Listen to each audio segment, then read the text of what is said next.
you like me to tell you the little story of right hand, left hand? The story of good and evil? In 1931, there was no concept, really, of a serial murderer.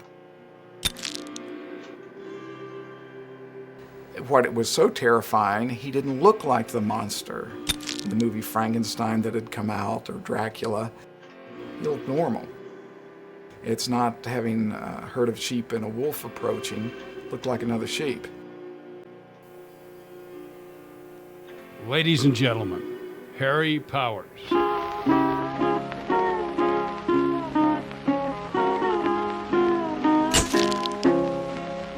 This is a solemn warning then to all the ladies fair. Do not confide in strangers that you meet from everywhere. A moral lesson this should teach, for one can never tell, lest you be lured unto your doom, like those at Guayaquil. The tragic end of the widow Eicher's romance with her mail-order sweetheart was discovered late today, with the finding of her body and the bodies of her 3 children. They had been murdered and then buried in a shallow grave at a lonely spot near Quiet Dell, a suburb of Clarksburg. The correspondent's lover, Harry F. Powers, who wooed the widow under the name of Cornelius O. Pearson, is held in jail charged with the 4 murders.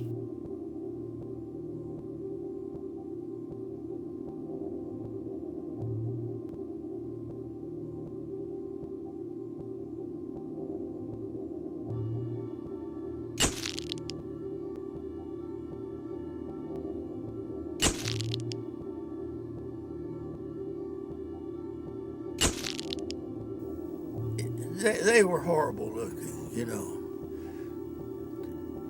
The youngsters not used to seeing dead people anyway, and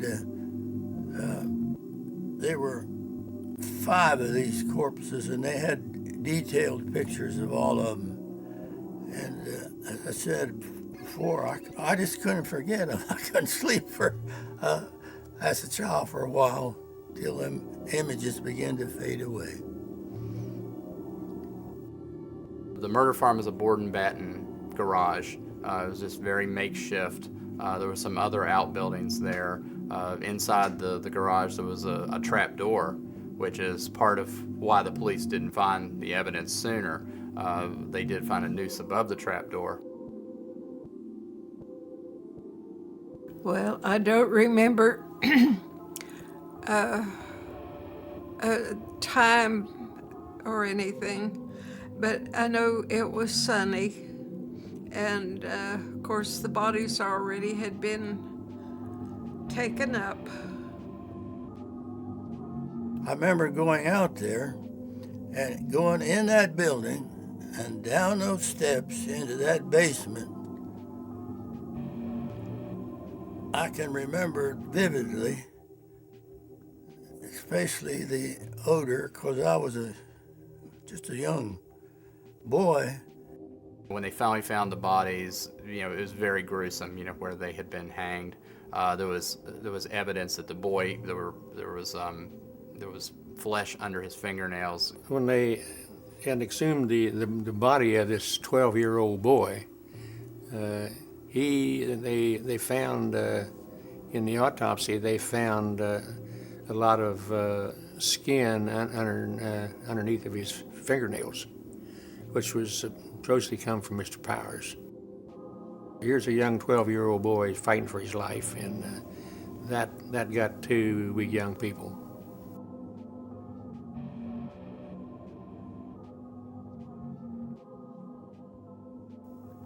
That's all people talked about, and they put out editions of paper during the day when they were in progress with this investigation.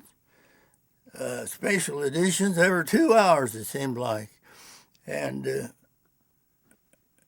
it was a shocking thing.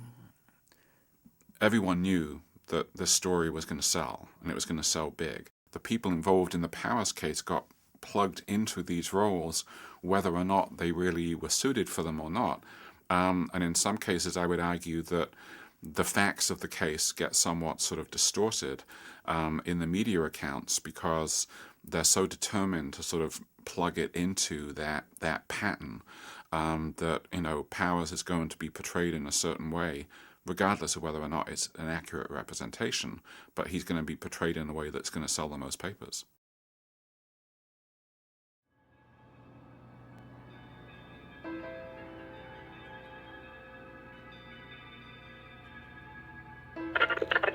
And he thought he heard some screams. He listened a few times. He was murdering those people, you know. Harry Powers, Bluebeard. And there was songs, you know. Oh my goodness. I've seen that buzzard. You know, people ain't always what they look like on the outside. He was a nice looking man. He used to come in every night about 10:30 and get sandwiches to take out. And of course I recognized him, you know, from being very quiet. And he always wore dark rimmed glasses, and I said, oh, that's the man. That's the man when his picture came out in the paper. Even in contexts where you would expect people to be able to identify the sort of killer in their midst, they're unable to do so, even though they are connected with him.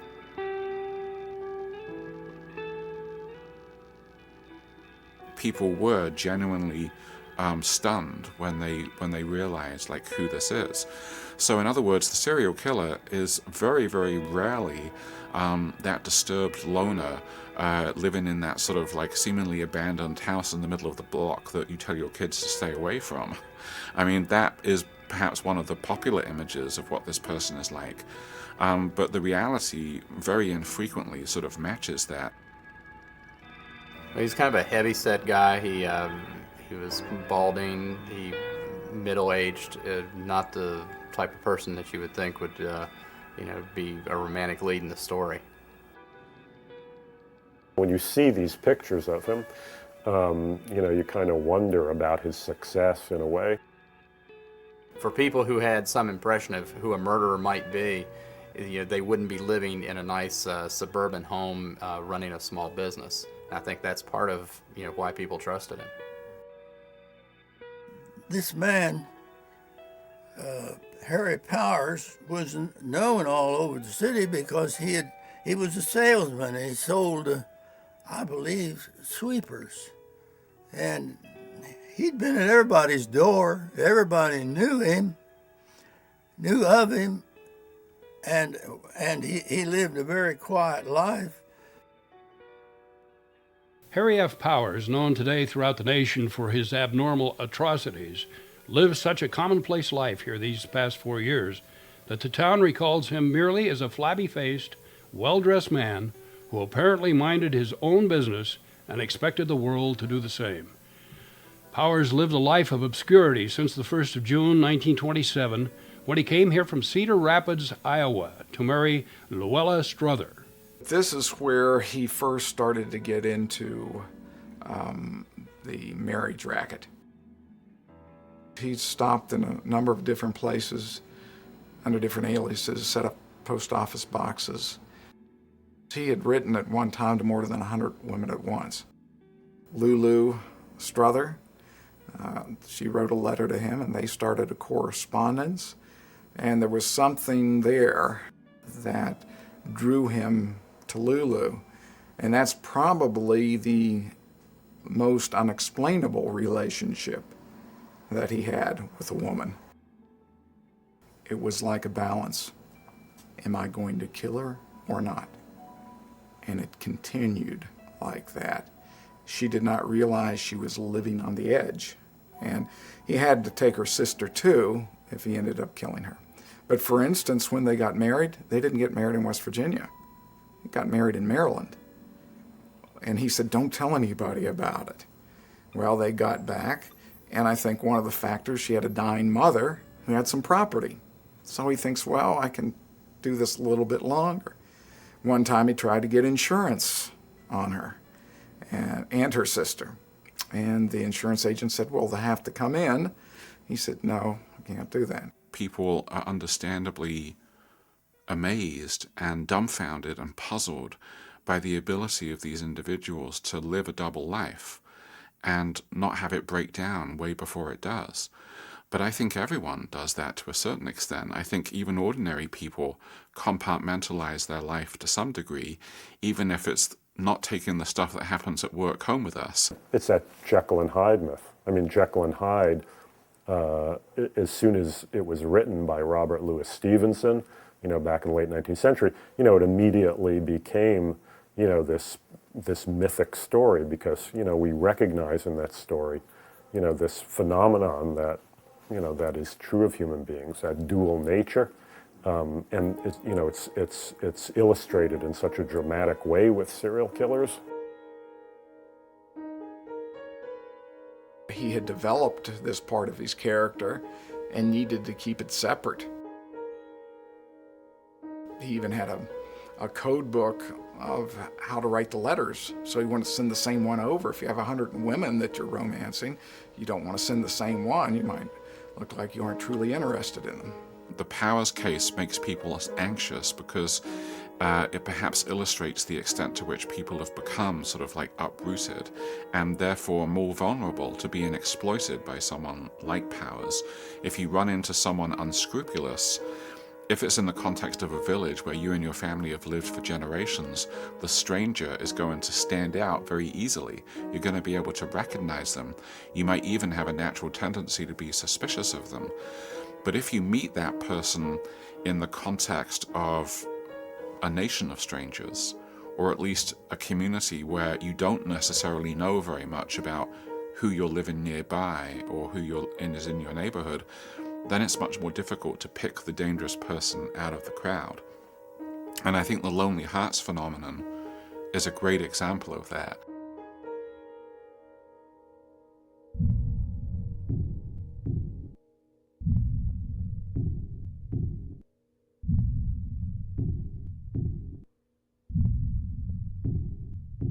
Lonely Hearts Clubs they're still popular, but they were very popular building in the 20s as just a way for single people to meet. You could subscribe to these and just look for the person of your dreams, theoretically. And just this kind of the way people use the internet today. They were doing it back then through magazines and through correspondence.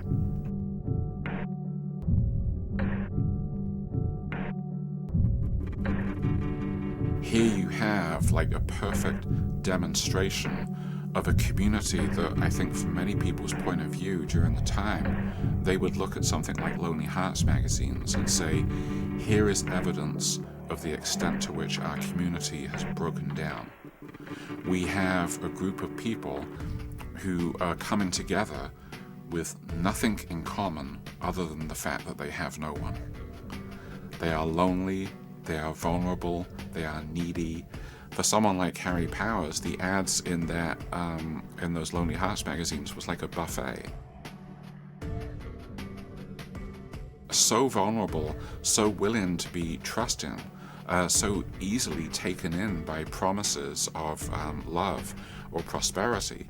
And so I think that's one reason that the case really touched a chord with the contemporary public. It seemed to sort of point to larger social problems that were on people's minds at the time. There would be these kind of desperately lonely widows who would sign up for these services in the hope of finding a mate. Obviously, these were very, very vulnerable, emotionally vulnerable women in a lot of ways. And Powers found his victims that way. He would describe himself very, very unrealistically, both in terms of his physical attributes and his status in the world. And then he would get to know these women and lure them to their destruction. His ads that he circulated in the Lonely Hearts magazines, they were kind of what you would think of as a stereotypical Lonely Hearts ad from that time period. He wasn't overly romantic with it, but he did build himself up about what he had to offer, a 10-room brick house, for instance, and that he was a civil engineer or an architect, and he would one of the things he had to offer in that, which is kind of ironic, is that he would only insist on having a one-man woman, that she had to be faithful to him. They said at one point maybe 100, but I would say after January of 1931, he had already honed in on 5 women. Asta, Dorothy Pressler, and then Bessie Storrs, and 2 others. And they were actually in the pipeline. When he was arrested, he was going to visit one on the Saturday when he was after he was arrested, another one on Monday. But they were already in the pipeline. And then, of course, his wife and her sister. One of the really interesting things about reading the trial transcript in the Powers case is just how difficult it is to keep straight everything that Powers did. Not just in the sense of, the number of kind of schemes he was involved in, but just his mobility. I mean, the fact that he was a traveling salesman, he was always on the road. It would, even if he was telling the truth about what he did, it would be difficult enough to keep everything straight. But the fact that he was obviously also lying about it as well makes it virtually impossible. You had a lot of options for assuming a new identity without leaving a trail of paper and whatever else that people can track you down. If you changed your clothes and changed the car you drove and changed your hairstyle and presented yourself as a certain type of person, on first impressions, most people would take that, they wouldn't say, well, gee, where's your birth certificate? There was very little communication between, individual towns or cities within a state. That was difficult enough to achieve any kind of communication between them. In terms of interstate communication, that was practically unheard of. A crime had to be denominated a federal crime. There had to be some kind of crossing of state lines before federal authorities would get involved. Back then, you moved around underground much more easily than you can today, and Powers apparently did that by using aliases in different places. Under the various names of Gilda, Powers, and Pearson, endearing letters, affectionately inscribed photographs poured into him from scores of women from the Atlantic to the Pacific. How many of these Powers met, how many he victimized, how many he might have murdered are questions to which the police are seeking the answer.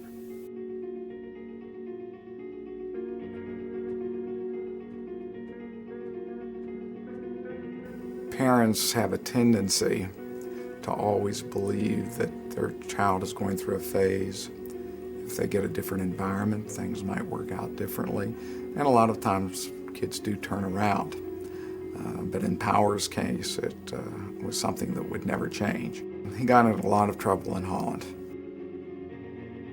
He was born in 1892 and in the Netherlands, came to Cedar Rapids, Iowa when he was about 18. Usually families, too, sent their youngest children, if they were male, first, because they felt if you're 17, 18, 19, you could get a farm labor job and then maybe save some money until the rest of the family came over. Of course, in Powers' case, he was dismissed early on from the farmer he was working for abusing the animals. Powers had taken money from his father to buy a farm in Minnesota. Instead, when he signed the document, it was merely a down payment, and they were going to have to make a payment every year on the property. He took the $4,000 and, of course, spent it on himself. His father told people he went to South America and probably drowned on the way over there. He started using Herman shortly after he came to the United States. He went to prison in Waupun, Wisconsin, and that's the last I saw of Herman Drenth. I believe he was there about 14 months. He thought he had a more intimate affair with a woman than he did, and sociopaths are usually also narcissists, and he thought she was madly in love with him.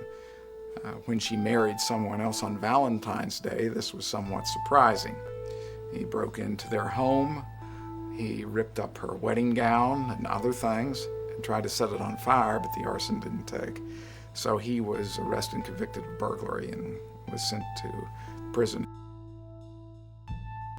He spent a little time in jail, but he had some attorneys who were fairly good, and he got out. He did have that one escape, and the woman he called Mrs. Powers, she is certainly a mystery. We don't know what happened to her, but she came in during the day and brought different utensils, I guess, to escape, pry bars and everything else, and he made it out that night. Someone like Powers during the 1920s and 1930s had this ability to work under the radar for a long time because people wouldn't necessarily have recognized what they were dealing with. He stopped in a number of different places under different aliases, set up post office boxes. He had written at one time to more than 100 women at once. There was one where he convinced the woman to go with him. They're going on their honeymoon, and he said, you need to take off your diamond rings or jewelry and put it in the suitcase because a lot of robberies, there's some bad people out there. And when she stopped for a bathroom break, he was gone. She came back and found nothing. Herman Drent was his birth name. He used an alias named Joe Gildahl, and this Cornelius Pearson, and then Harry Powers was the legit name he was using in the Clarksburg area as a grocer. He had what was known kind of at the time as a dry goods store where he sold groceries and other sundries. He basically got this store. His mother-in-law helped him get this store. And he also, early when he arrived in the Clarksburg area, he also sold vacuum cleaners, Electrolux vacuum cleaners on the side. He was a vacuum salesman. I don't know how many he sold, but he got into some problems with them. He ended up being fired, and they found some stolen vacuums in his house. And then he got into his head that he could sue the company. He tried to sue them for $25,000. He eventually lost his job, and there were vacuum cleaners that had disappeared. One of the things that happened after his death is that there had been another vacuum cleaner salesman named Dudley White who had disappeared from the Clarksburg area. And the suspicion at the time was that he had stolen vacuums which had disappeared and just left the area before the authorities could find him. But supposedly, and this is one of these many mysteries and kind of theories that revolve around Harry Powers after his death, supposedly the rumor went around that some of Dudley White's missing Electrolux vacuum cleaners were in Harry Powers' garage, and that somehow linked Harry Powers to either the disappearance or the death of this Dudley White.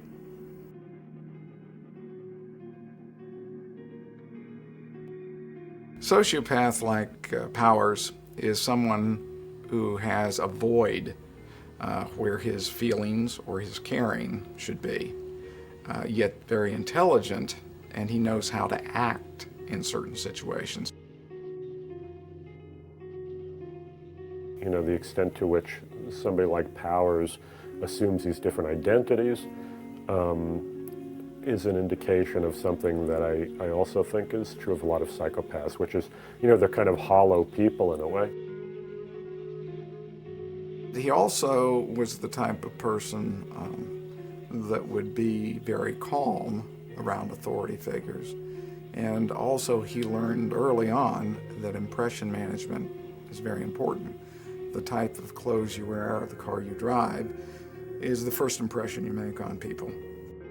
He understood that your presence and how people perceive you on the first meeting is very important for manipulation.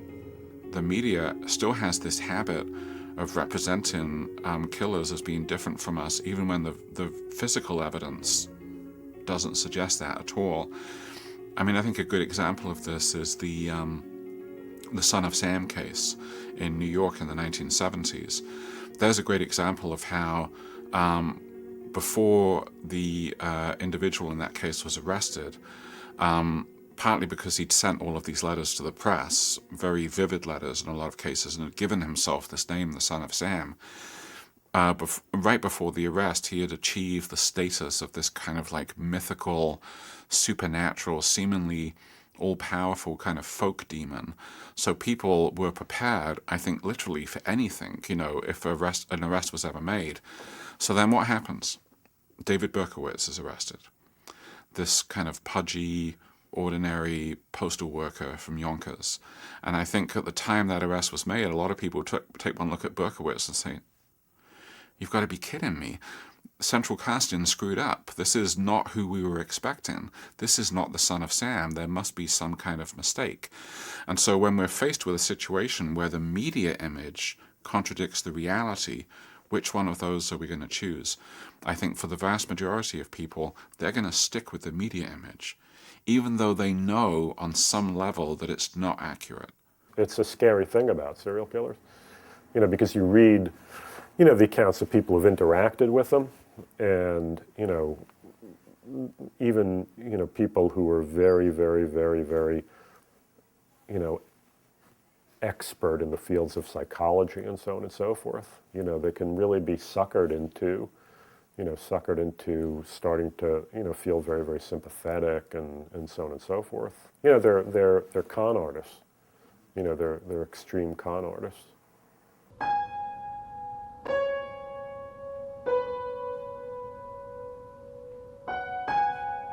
I believe Powers was having breakfast at the Waldo Hotel, and he pulled out the Charleston newspaper, and in it talked about the Eicher family possibly being kidnapped by someone unknown in West Virginia.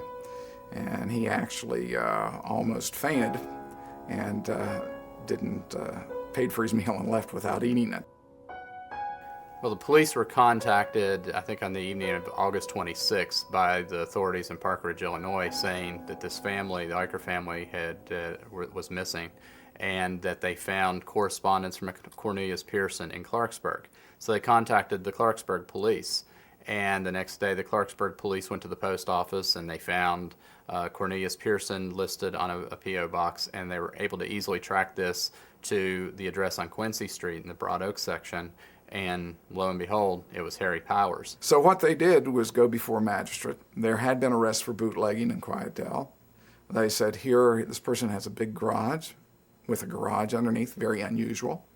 They seem there day and night. Hence, this magistrate is so used to signing, he'll just rubber stamp it. And if you have a valid warrant, then if you find anything else, then it's okay. And remember, during that time, that was something the lawyer didn't really challenge even. They took Powers down there. They searched the garage. They found some dried blood stain, and Powers kind of shrugged it off, admit that it looked suspicious, but he couldn't explain it. But there was no evidence, and he had no idea what might have happened. What they saw this dirt, and they started digging there. And they had inmates, trustees, doing all the heavy labor. And they were starting to put their tools away, and there was a young man who'd been watching them and just happened to go over and said, "Oh, by the way, I helped Mr. Powers build a trench." And it was a sewer trench over here. And so they went to the other side of the barn and started to dig, and within 30 minutes they had found something. They found the bodies, and they found the entire Eicher family, and then they found the widow Lemke, and that pretty much sealed Powers' fate. Regardless of this, they wanted a confession. So they took him in overnight, and he insisted on his innocence for hours and hours and hours, and about 4:40 in the morning that night, he confessed to everything. My grandfather, we lived in Salem, which was about 14 miles west of Clarksburg. And my grandfather was a former chief of police of Salem. And his next door neighbor was Sim Bond, who was a deputy sheriff of Harrison County. And they were speaking about the Powers murder case. And I'm standing there, a little 9.5-year-old urchin, taking in all this. And and they started talking about the Powers murder case. And the one thing that attracted me was they got to talking about getting a confession out of Mr. Powers. Said yes. Said we got a confession out of him last night. I said apparently they had to use a Chicago tune-up to get the confession out of him.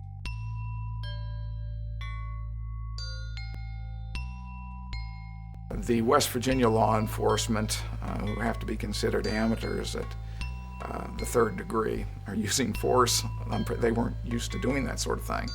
They brought a Detective Housley with them from Illinois, and this would be like if you had a brain tumor going to Johns Hopkins, you went to the best.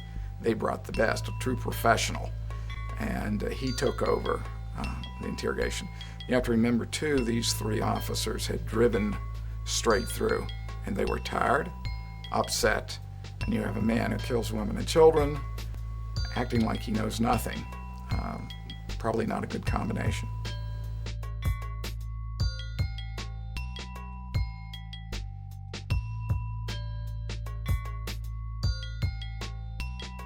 He decided that he'd had enough about 4 a.m. and he signed the confession, and they made sure it was witnessed. One thing too about wounds or bruising on people bruise differently, but a lot of times your deepest bruises come up 2 or 3 days later. But you can even see in the picture he was already beginning to get his raccoon eyes from the beating.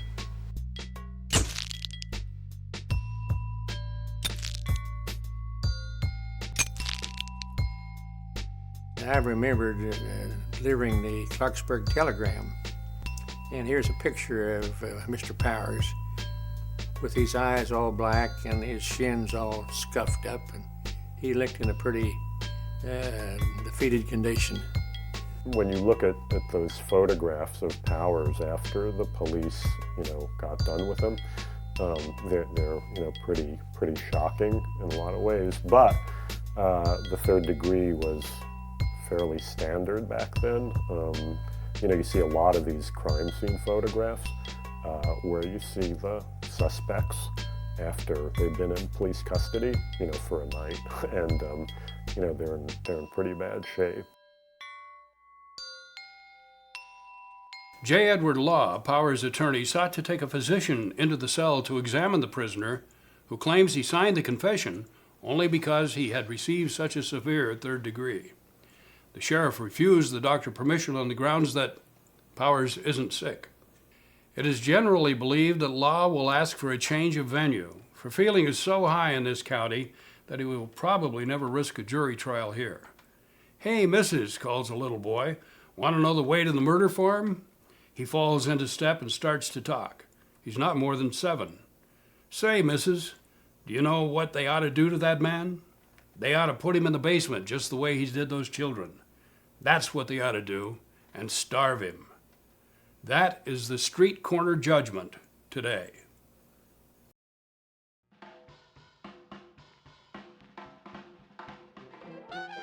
People started traveling down to the farm in Quiet Dell, and people reported parking 2 miles away, walking 2 miles to the site, and they called them the murder farm.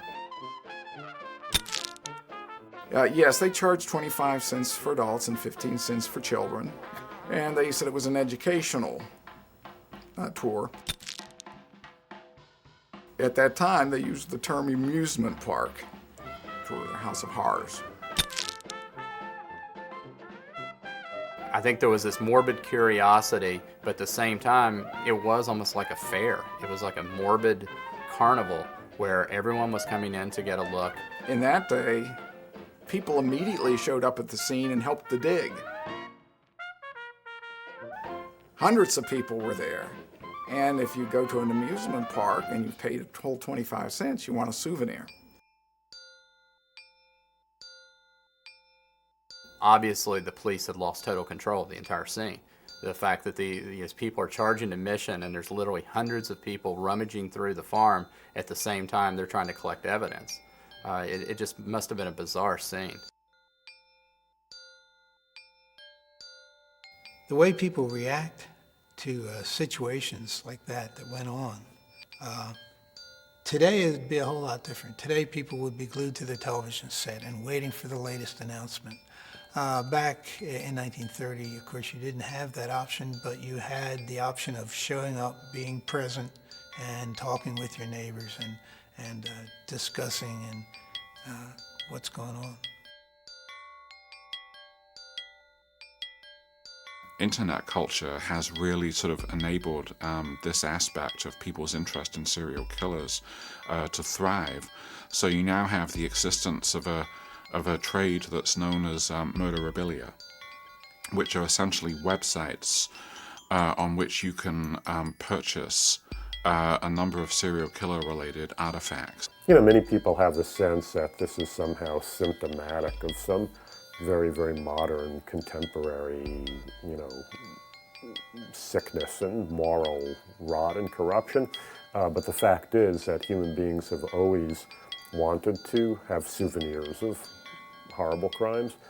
They will be letters written by incarcerated killers. In some cases, they will be artworks, such as drawings or paintings that you can buy. But more bizarrely, you can also, for example, buy hair samples, you can buy fingernail clippings, and these go to the highest bidder. You know, now when we have a serial murderer, you know, and the attention of the nation, or at least a significant element of the nation becomes transfixed, and they're all watching the news to see what's going to happen next. Back in 1930,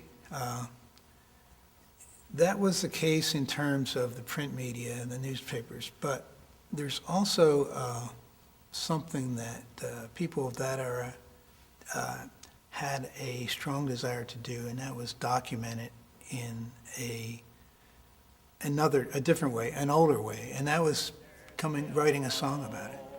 Mid-hills of West Virginia fair, near village Quietdale, a foul crime was committed there that shocked the lips of hell. Upon this scene a place was built away from sight and sound, with gallows in the upper part and prisons underground. People with morbid curiosity descended on Clarksburg, and so business people, you know, saw a chance to make some money, and they knew everyone wanted to know more about the Powers murders. They wanted to see photos of the murder farm, so any chance they got photos, they posted them in their storefront windows. That's all people talked about, and they put out editions of the paper during the day when they were in progress with its investigation. Special editions every 2 hours, it seemed like. Newspapers were all running multiple extras, sometimes 4 extras a day, just any way to take advantage of the situation. And again, it's the middle of the Great Depression. So a lot of these business people are struggling, and here's this opportunity with people coming to town with money who wouldn't be there normally. Everyone knew that this story was going to sell, and it was going to sell big. And more importantly, there was already, how can I put this? There was already a kind of template that existed that the story could be slotted into. So in a sense, everyone knew their role in the Power story. The media already knew how they were going to package it and how they were going to sell it, because they'd had lots of practice in the previous 10 years in how to sort of spin these things. You know, some of the papers started calling him the mail order Romeo, and then the New York Times referred to him as a small-town Lothario with a speedy roadster. And it's almost too catchy. It's almost like they were trying to write their Hollywood screenplay there in the article about Powers. If you write a novel, a lot of times you use words that will subconsciously bring. I mean, here we have a Harm Drenth and a Sheriff Grimm and a Judge Southern, and it goes on and on.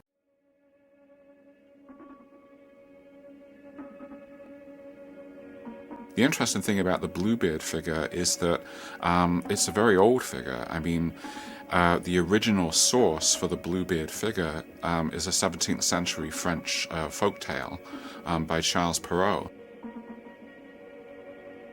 The newspaper reporters who came in were just inspired by the Pulp Fiction at the time.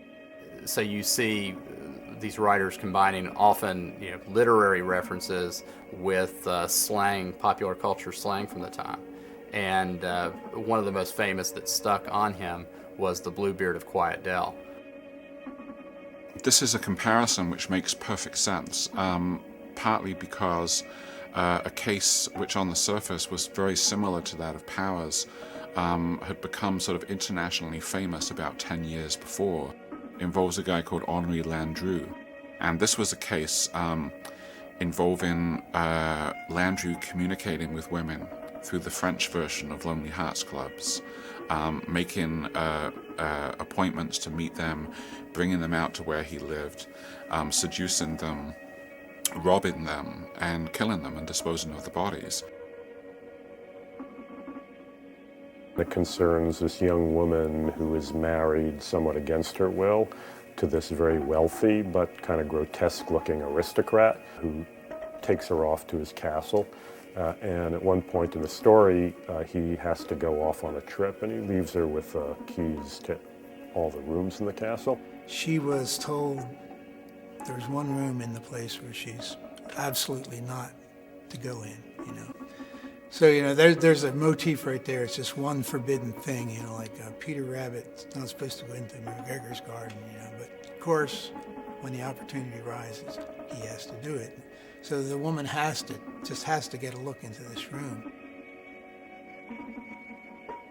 When he's away, she looks in the forbidden room that he's told her not to go in, and then she goes in, and there's all the skeletons of his former wives in there. She enters that chamber and discovers all these, the butchered body parts of all these women who were apparently his former wives.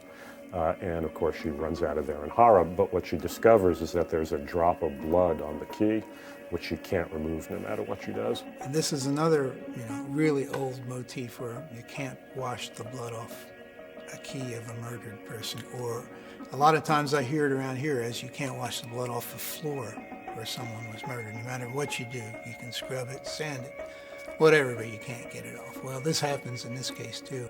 When her husband returns, he immediately discovers, because of that drop of blood, that she has disobeyed his commands. She doesn't give him the key back, I think, at first, and then when she does give him the key back, it's got blood on it, and of course he knows.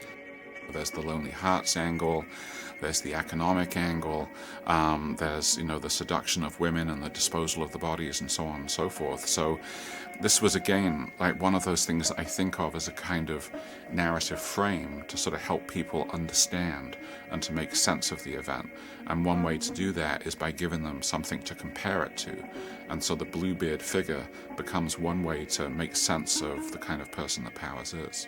In the fairy tale, unfortunately, unlike the Bluebeard of Quiet Dell, when she is just about to lose her life, her brothers suddenly appear and rescue her, and everybody lives happily ever after. But in our West Virginia Bluebeard story, there's not such an ending. It was a pretty grisly affair. West Virginia is a-wearying of the publicity heaped upon this commonwealth because of the crimes of Harry Powers, the Bluebeard, who chose this city as his murder site and burial ground. All over the nation, the doings of the correspondent Swain have been chronicled to the distaste of the Clarksburg patriots, who care little for such advertising.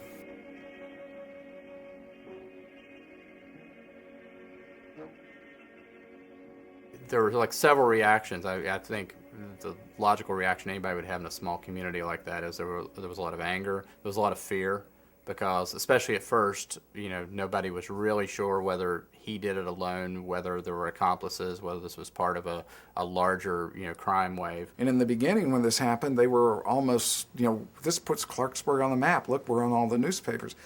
About a week and a half later, people were saying, wait a minute.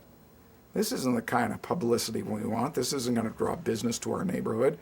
So it was a whole different outlook.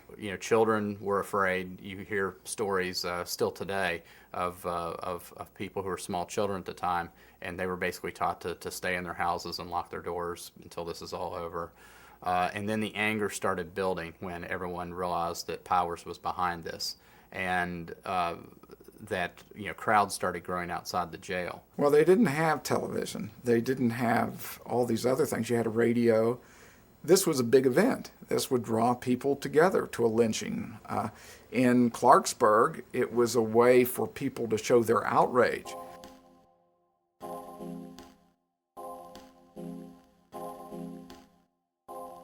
At that point in time, that was probably one of the biggest things that had happened right there at the start of the Depression, and people were everybody was very upset about it. You can imagine everybody got worked up about it. Eventually, the word was getting out, and I found this out from my grandfather, that they was getting worked up about possibly having a lynching there at the jail.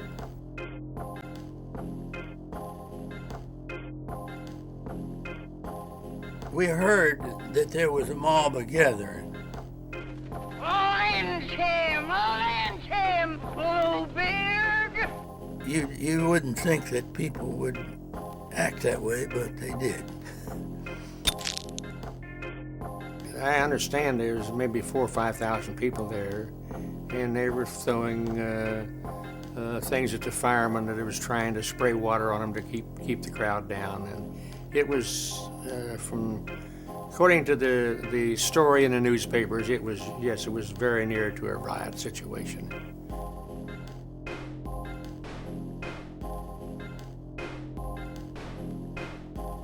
The police, by this point, realized they had a problem.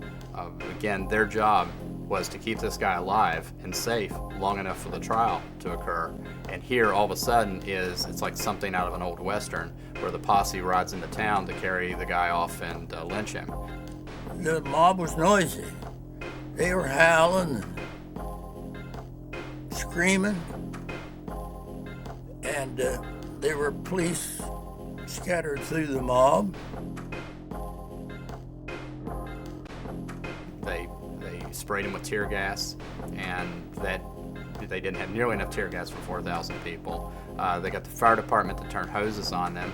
The crowd overtook the firemen, broke the hoses. They tried to overturn a fire truck. And at one point, the mob started throwing light bulbs at the police. After a while, here come several policemen, and they got in a car and drove off. And we later learned that they had dressed Powers in a policeman's uniform and smuggled him out.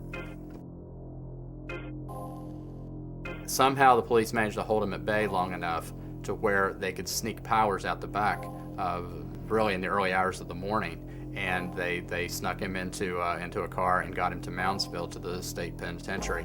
All the while, the mob's still outside, not realizing what's going on. Murder is always a community event. It involves everyone in the particular community that is affected by a crime. We all feel implicated when a crime of the magnitude of a series of murders is brought to light. We feel in a kind of obscure way that this person has committed an offense, not only upon the people that they've killed, but also upon the community at large. Human beings, there is a very, very, very primitive need, I think, that's built into our nature for some kind of retribution, some kind of retributive justice. To have a crime like that of the Powers case dropped into the middle of that kind of environment, I think, is one of the things that probably attracted people's attention from it. It did not seem, at first glance, like a very likely setting for such a crime. I mean, in this sense, even the name, sort of Quiet Dell, I mean, again, on one level, it seems like a name ordered by central casting, precisely because it sort of emphasizes the huge gulf between the very sort of beautiful name of the place and the crimes that supposedly sort of took place there. A lot of the merchants would take these stories in the newspaper and post them on their store windows to sort of attract customers. People gather at the front of the stores to see these pictures. That's what was going on, you know. That's kind of bizarre to me. But people were pretty upset about the thing, and it was just almost fanatic. By talking and by showing up and being present at events that took place, they kept up on what's going on. So whether you go back to the Charles Manson or even back to Jack the Ripper, it was the same drive. I think it's the same impulse. People want to know what happened, what can we do about it, and that's been standard through the ages. If you live in a sort of sleepy, quiet town where nothing much ever happens, and suddenly you're the focus of attention, I think the initial reaction might well be wow, this is interesting, this is different. I think I could grow to like this. But then when those people just don't go away, and especially when you get to the stage of, if anyone thinks of Clarksburg, West Virginia in the early 1930s, it's going to be in connection with the Harry Powers case. At that point, you become a lot less patient with the media circus, and you want it to go away, you want it to stop. But you know what? People in these communities can't really do very much to control that. It's really at the behest of the media. Whether or not you want it to be the case, that's what you're going to be associated for. It's got the beautiful young women, whether they were beauties or not, who knows, but in the public eye they were young innocents, and up against this evildoer, the Bluebeard, who's through time has been a representation of evil. So it's got all the elements that you want for a production of some kind. When you look at this case more closely and you sort of learn about the location of the trial, you have to sort of read it over again, because on one level it seems almost too perfect to have a murder trial being held in a theater. It's kind of a circus sort of an atmosphere, They talked about people crashing into it's going to be, they're going to have a big murder trial down at the Moore's Opera House. At the Opera House, which is being used because of the large seating capacity, workmen were hammering together the props for the drama of life and death.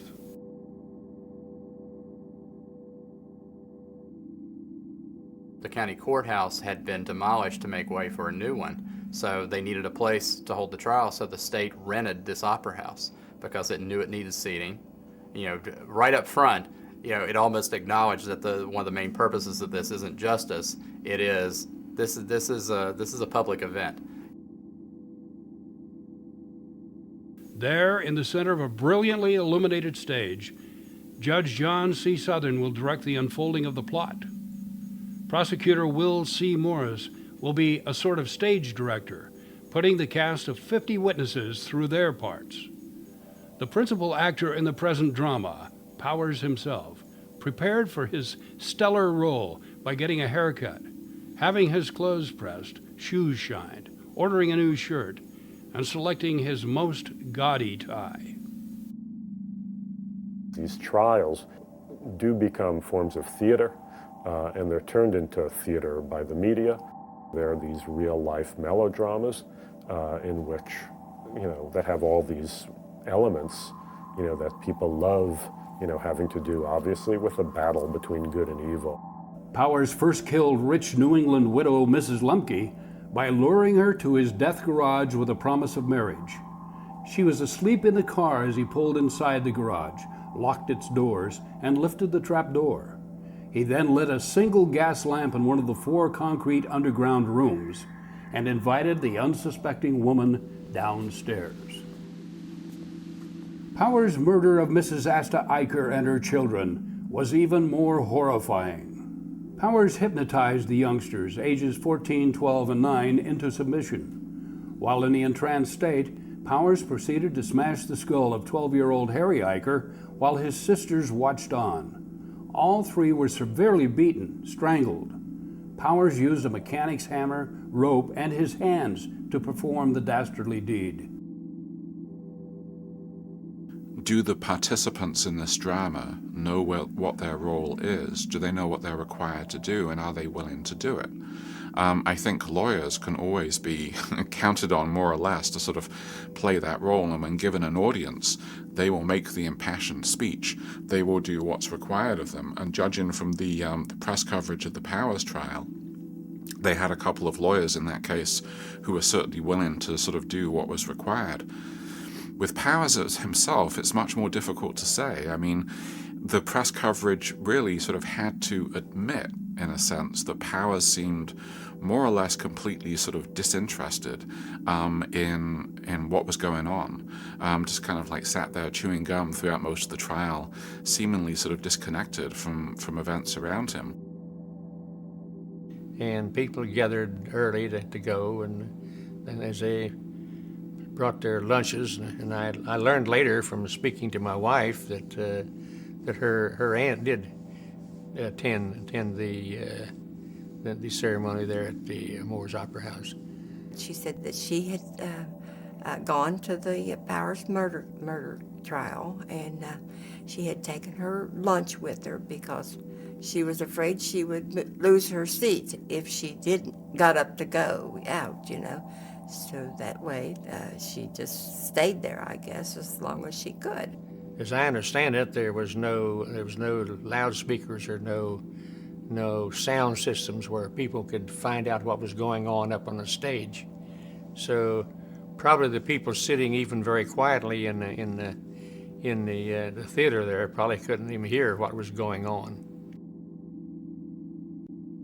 And even when you read the trial transcripts and the transcripts of the examination and the cross-examination of Powers, you're almost sort of struck by a sense of how boring this is on one level, partly because the examination was so detailed and concentrated on trying to sort of pin Powers down on details about where he was on a particular date, and Powers always trying to sort of slide out from under that kind of questioning, but partly because Powers is just kind of insistently bland and average. There's nothing that really sort of stands out about him.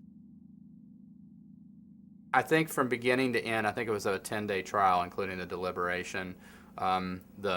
The prosecution brought numerous witnesses, just a litany of evidence, circumstantial evidence against Powers, and some direct evidence, but a lot of circumstantial evidence where he had cashed checks in Lemke's name, where he had was with her when she checked into a hotel.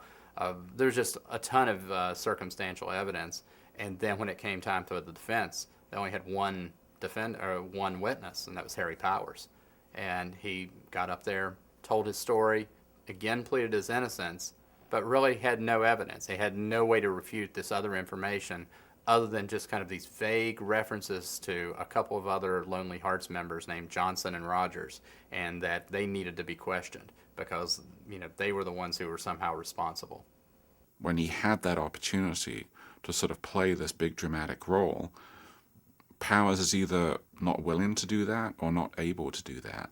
And like I said earlier, that's one of the reasons I think that this case is not really sort of stuck in the popular imagination. I think if Powers had been willing to sort of play to the crowd a little more, if he had been willing, for example, to admit his guilt, if he'd been willing to sort of divulge details about what had happened in the crime, then I think you've got a case that's got legs. You've got a case that would stick around a lot more. But as it is, there weren't really how can I put it? A lot of the prerequisites were there, but it just didn't pan out in the way that it needed to in order for the case to live on. He consoled his attorney, who was very upset about everything. And remember, interpreted by the crowd, you know, consoling his attorney. But remember, he never really lost on this, at least not in the last 15 years on any of these things.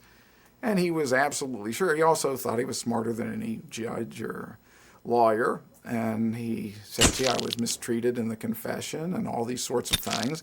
We just need to appeal this to smarter people. And of course, I'm going to be set free.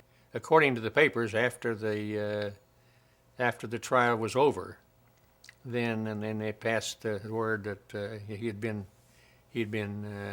convicted, and and then they'd announced the sentence and everything, and then the word got out, and there was a lot of just almost like someone had won a big football game someplace. There's a lot of competition for sort of headline status. You know, you've got other cases kind of like pushing you out of the way all the time. And that already started to happen in the context of the Powers case a little bit with, you know, the Lindbergh case becoming sort of like the biggest story of the day. And so there's a sense in which whether or not these stories live on and these cases live on partly depends upon what's happening in you know, their immediate context as well. I've referred to Harry Powers' murders as the West Virginia's crime of the century, and as that story was winding down, it was supplanted by the nation's crime of the century, which was the kidnapping of Charles Lindbergh's baby. And that actually broke, the story about the Lindbergh baby broke, I think, 17 days before Powers was hanged. In fact, the final appeals by Powers' lawyer before the state Supreme Court were occurring at the time that the Lindbergh story broke. If anyone remembers him now, it's probably in connection with Night of the Hunter. But even then, you would have to sort of dig into the history of that film to find out who it's based on. The most famous adaptation of the Harry Powers story is The Night of the Hunter. Would you like me to tell you the little story of right hand, left hand? The story is good and evil.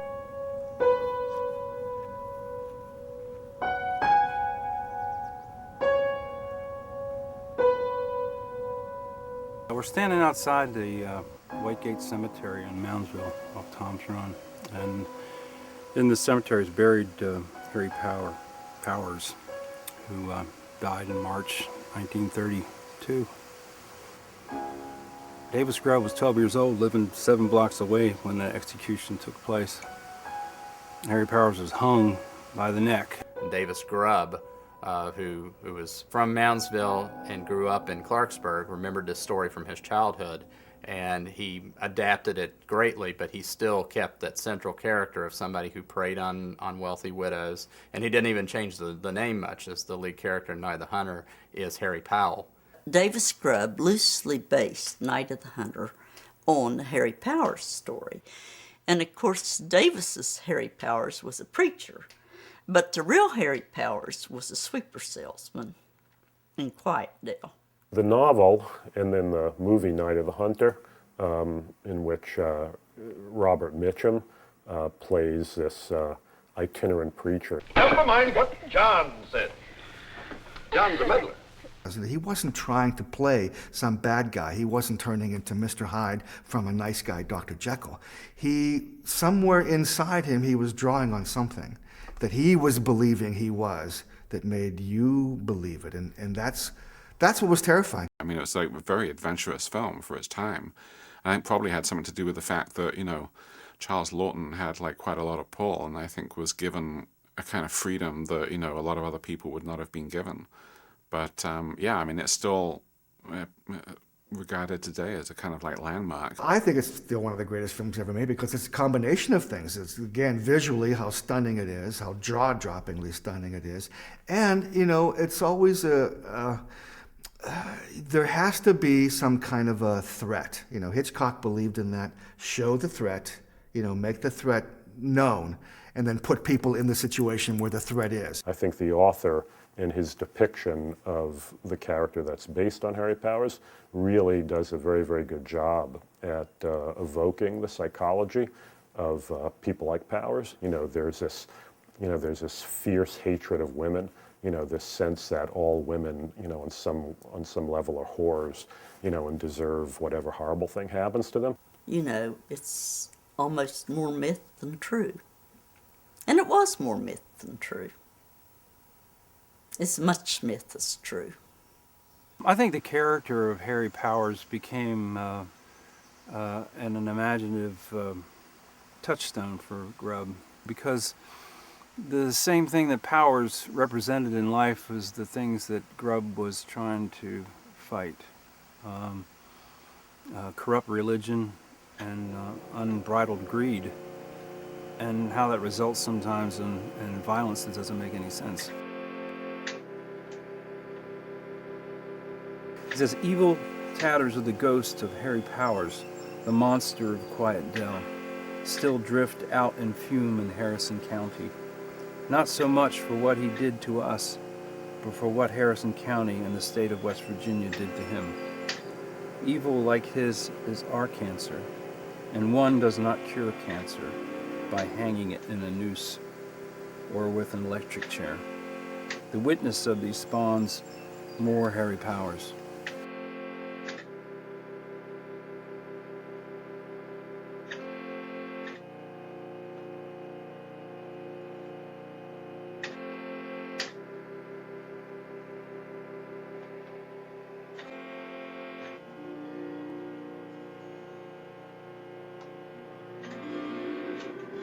He didn't make any statement before the execution. He didn't take that opportunity to sort of make some final kind of statement that was going to sort of stick in people's minds. And quite frankly, I think a lot of people find that kind of reticence frustrating in a serial killer again, because we expect them to play their part. People just sort of felt like there had been a big load lifted off their shoulders. And that was and it didn't hang on forever. I think this whole episode from start to finish was completed in about 4 months. Now would have these Schechter lawyers would have been stringing this thing out for years.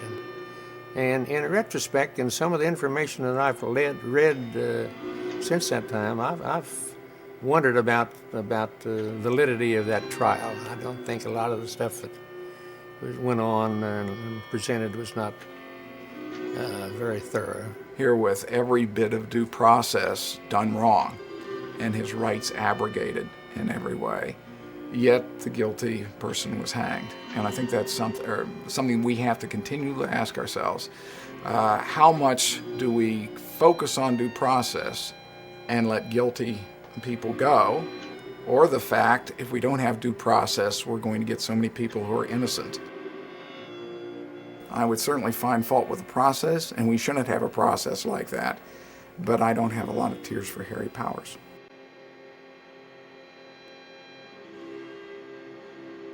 A serial killer narrative is not about the victims. I won't say that we don't care about the victims, but they're not why we read true crime books. We read them for the serial killer. And it's that figure that has a hold on us. Serial killer pop culture is in some way driven by an identification with the serial killer. We can't keep going back to these stories again and again if the only thing we see is how different they are from us. Part of the fascination, it seems to me, has to be with how they're like us.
Convicted murderer Harry Powers was hanged today just before 9 o'clock. A crowd of 40 gazed on as the noose was adjusted. A warden reached out and pressed a button. The buzz could be heard plainly. In answer, 3 deputies pulled at ropes. The trap swung open. 11 minutes later, physicians who applied stethoscopes pronounced Powers dead. In the town of Hopewell, New Jersey, hope has once again faded after a spurt in the Lindbergh case, an attempted kidnapping similar in many respects to that of Charles Augustus Lindbergh Jr., and the mysterious questioning of a man who once had been a suspect in the Lindbergh case, injected new interest today into the 18-day-old hunt for the famous flyer's son.